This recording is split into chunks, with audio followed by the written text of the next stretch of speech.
A few years ago, Major League Baseball made a great decision, and that decision was to announce that the Negro Leagues would be elevated to the status of Major League. Though at the time they did not include any players from those leagues in all time career statistics for records purposes. So a person who had a batting average of 372 would not unseat Ty Cobb. That all changed today when Major League Baseball announced that all major leagues would now be considered for the consideration of Major League Baseball records.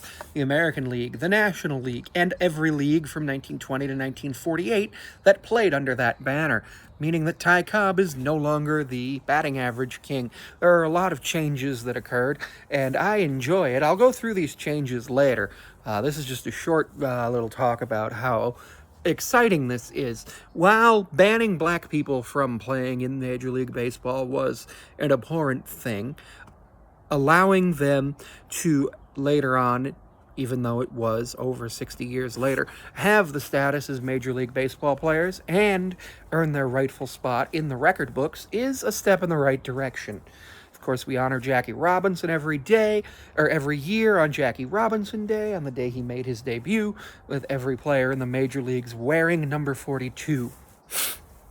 Of course, we talk about these. We have the Negro League Museum in Kansas City, which is wonderful.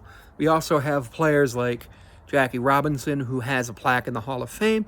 Now, it is the National Baseball Hall of Fame and Museum, meaning, realistically, I think even a career minor leaguer should be allowed to be considered for it, because it is all baseball. Like the Naismith Memorial Basketball Hall of Fame isn't just pro basketball, isn't just the NBA, but that's a whole other thing. I'm sure there will be people who are upset that the Major League Baseball record keepers have decided to do this, but it is a good thing. Now, the one thing that I will tell you about this is these records are not permanent. And that's because we don't have data from every game. StatHead and the other people who do collect data from baseball games in the past are continuing to do archival research for these things, and as they find them, things will change.